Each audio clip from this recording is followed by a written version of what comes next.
விஜயுடன் கூட்டணி பேச்சுவார்த்தை நடத்த வாய்ப்பு இல்லை என கன்னியாகுமரி பாராளுமன்ற உறுப்பினர் விஜய் வசந்த் தெரிவித்துள்ளார். இதுகுறித்து விஜய் வசந்துடன் நமது செய்தியாளர் ரமேஷ்குமார் நடத்திய கலந்துரையாடலை தற்போது பார்க்கலாம். ஜனநாயகன் திரைப்படம் வெளியாகுமா, காலதாமதம் ஆகுமா என்ற ஒரு எதிர்பார்ப்பு ரசிகர்களிடையே இருக்கும் நிலையில் முதலாக தமிழகத்தில் ஒரு ஆதரவு குரல் என்பது எடுத்திருக்கிறார் விஜய் வசந்த் எம்பி. அவர் நம்மோடு இணைகிறார். அவரிடமே கேட்கலாம் சில கேள்விகளை. சார் வணக்கம். இந்த ஆதரவு கேள்வி என்பதை நாங்கள் எப்படி பார்க்கணும்? இல்லை, இது அரசியல் கண்ணோட்டத்தில் இல்லாமல் ஒரு கலைஞனாக ஒரு சினிமா கண்ணோட்டத்தை பார்க்கணும் தான் என்ன சொல்ல. ஏன்னா அண்ணன் விஜய் அவர்கள் ஒரு மிகப்பெரிய ஒரு ஸ்டார். அவருடைய கடைசி படம் என்று அவர் சொல்லிட்டு வரும்போது மக்களுடைய பெரிய எதிர்பார்ப்புகளை கொண்டு இருக்குது. இது மட்டும் எதிர்பார்ப்பு மட்டும் இல்லை, ஃபினான்ஷியலும் சரி பல கோடிகள் செலவு பண்ணி இந்த படங்கள் திரைக்கு வர உள்ள நிலையில் இந்த லாங் வீக்கெண்டில் தான் அதிகப்படியாக தேட்டர் மக்களுக்கு வசூலை கலை செய்யக்கூடிய தருணத்தில் இது சென்சார் இதை வேண்டிய தாமதம் டிலே பண்ணி ஒன்று 2 நாள் டிலே ஆனால் கூட தேட்டரில் 3 நாள் தள்ளி போனாலும் கூட அதோட கலெக்ஷன்ஸும் சரி அதோட இம்பாக்ட் நிறைய இருக்கும். அதுதான் நான் சொல்கிறேன், நீங்கள் அரசியல் நோக்கத்துக்காக சினிமாவையும் இழுக்காதீர்கள். எங்களுடைய ராகுல் காந்தி தலைவர் இருக்கிறது 9 ஆண்டுகளுக்கு முன்னாலே இந்த மெரசல் படத்துக்காக சொல்லிட்டார், தமிழ் படத்தையும் தமிழ் கலாச்சாரத்தையும் சேர்த்து நினைக்காதீர்கள், அது இன்டர்ஃபியர் ஆகாதீங்கன்னு சொல்லி அன்றைக்கு சொன்னது இன்று மீண்டும் நடந்திருக்கிறது. அதே விஜய்க்கு நடந்திருக்கிறது.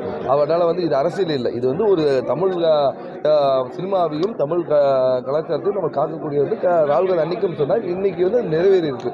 அதாவது அரசியலை செய்யுங்கள், சினிமாவை பாருங்கள் என்றுதான் என்னுடைய கருத்து. ஒரு சின்ன கலைஞராக ஒரு படத்தை எடுத்து ரிலீஸ் பண்ணுறது எவ்வளவு கடுமையான விஷயங்கள் என்றெல்லாம் தெரியும். அது பல உழைப்புகள் இருக்குது. இதெல்லாம் தாண்டி இப்போ இருக்கிற டெவலப்மெண்ட்டில் OTT பிளாட்ஃபார்ம்ஸ்லாம் வந்ததில் தேட்டரில் போய் பார்க்குறவங்களே ரொம்ப கம்மியாகிடுச்சு. அந்த தருணத்தில் நீங்கள் இதையும் இது ஒரு பெரிய வீக்கனை தாமதம் செய்து வர்த்தக ரீதியாக ரொம்ப பெரிய பாதிப்பை ஏற்படுத்தும். அந்த ஒரு கருத்தில் கொண்டு தான் நான் இதுக்கு பதில் சொல்லியிருக்கேன். உண்மையிலே ஜனநாயகன் என்பவர் பிரதமர் மோடி தான்.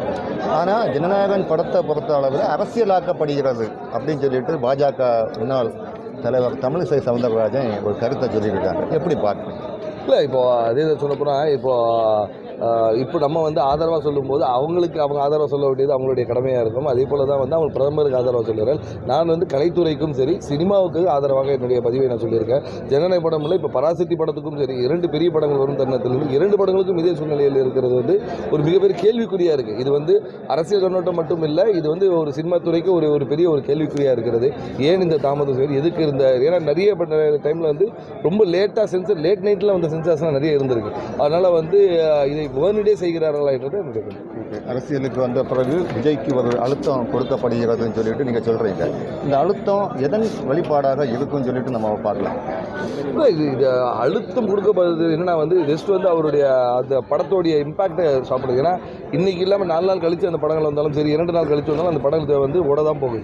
மக்கள் விஜய் அவர்கள் படத்தை தேட்டரில் திரையரங்களை போய் பார்க்க தான் போகிறாங்க. ஆனால் இந்த ஒரு தருணத்தில் ஒரு லாங் வீக்கெண்டாக வரும்போது குடும்பங்களாக போய் அந்த மொத்தமாக போய் போகிற இது மிஸ் பண்ணப்படும். அதுதான் என்னுடைய இது. கண்டிப்பாக இந்த படம் ரிலீஸ் ஆக போகும்போது கண்டிப்பாக மக்கள் போய் பார்க்க தான் போகிறாங்க. ஒரு புறம் பார்க்கும்போது விஜயை பாஜக தரப்பில் இழுக்கிறாங்க, மறுபுறம் பார்க்கும்போது காங்கிரஸும் இப்போ இழுக்க துவங்கி இருக்கு அப்படின்னு பேசுகிறாங்களே சார்.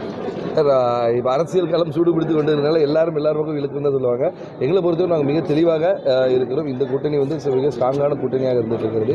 எந்த ஒரு இதுவாகவும் அகில இந்த காங்கிரஸ் கமிட்டி எடுக்கும் முடிவுக்கு நாங்கள் எல்லாம் முடிவும் சொல்லுவோம். மீண்டும் பேச்சுவார்த்தைக்கான வாய்ப்புகள் இருக்குன்னு சொல்கிறீங்களா இதன் மூலம்? இல்லை, கண்டிப்பாக இல்லை. அது வாய்ப்புகளே இல்லை என்று தான் சொல்கிறேன். ஆனால் மேலிடம் இன்னும் இப்போ எங்களுக்கும் ஒரு மீட்டிங்லாம் வச்சுருக்காங்க. எங்களுக்கு கருத்துக்கள் இருக்கும். இன்னும் தலைமையில் பேசும்போது தான் இருக்கும். நியூஸ் 7 தமிழுக்காக கன்னியாகுமரி மாவட்டத்திலிருந்து ரமேஷ்குமார்.